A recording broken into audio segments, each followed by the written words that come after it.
ಶಂಕರಾಚಾರ್ಯರಿರ್ಬೋದು, ಮಧ್ವಾಚಾರ್ಯರಿರ್ಬೋದು, ಹಾಗೆ ನಿತ್ಯಾನಂದ ಗುರುಗಳಿರ್ಬೋದು.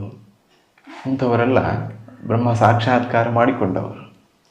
ಅವರೆಲ್ಲ ಮೋಕ್ಷಕ್ಕೆ ಹೋಗಲಿಕ್ಕೆ ಅವರಿಗೇನು ಕಷ್ಟ ಇಲ್ಲ.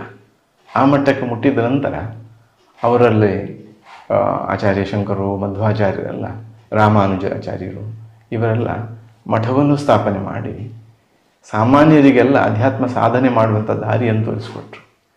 ಎಷ್ಟು ಕಷ್ಟ ಒಂದು ಮಠ ನಡೆಸಲಿಕ್ಕೆ ನಮಗೆ ಅನುಭವ ಆಗುತ್ತದೆ. ಅವರು ಆ ಸಾಧನೆಯ ಆನಂದದ ತುದಿಯಲ್ಲಿದ್ದವರು ಭಕ್ತರಿಗಾಗಿ, ಜನಗಳಿಗಾಗಿ, ಜೀವರಾಶಿಗಳಿಗಾಗಿ, ಅದರ ಶ್ರೇಯಸ್ಸಿಗಾಗಿ ಅವರು ಮಠವನ್ನು ಕಟ್ಟಿ ಒಂದಿಷ್ಟು ಧರ್ಮ ಜಾಗೃತಿಯ ಕಾರ್ಯ ಮಾಡ್ತಾ ಇದ್ದಾರೆ. ಹಾಗಾಗಿ ನಮಗೆಲ್ಲ ಅಲ್ಲಿಂದ ಸಿಗುವ ಸಂದೇಶ ಏನಂದರೆ, ನಾವು ಸಾಧನೆ ಮಾಡಿ ನಾವು ನಮ್ಮಷ್ಟಕ್ಕೆ ಮೋಕ್ಷಕ್ಕೆ ಹೋಗೋದಕ್ಕಿಂತ ಒಂದಿಷ್ಟು ಜನಗಳಲ್ಲಿ, ನಮ್ಮ ಸಾಮಾನ್ಯ ಜನರಲ್ಲಿಯೂ ಧಾರ್ಮಿಕ ಶ್ರದ್ಧೆ, ಭಕ್ತಿ, ಭಾವನೆ ಹುಟ್ಟಿಸಿ ಅವರೆಲ್ಲರೂ ಸಂತೋಷವನ್ನು ಅನುಭವಿಸುವಂತಹ ಅವಕಾಶವನ್ನು ನಿರ್ಮಾಣ ಮಾಡಬೇಕು. ಹಾಗಾಗಿ ನಾವು ಸಾಧನೆ ಮಾಡುವ ಜೊತೆಗೆ ಉಳಿದೆಲ್ಲರೂ ಸಹ ಸಾಧನೆಯ ದಾರಿಯಲ್ಲಿ ಬರುವಂತೆ ಮಾಡಬೇಕು.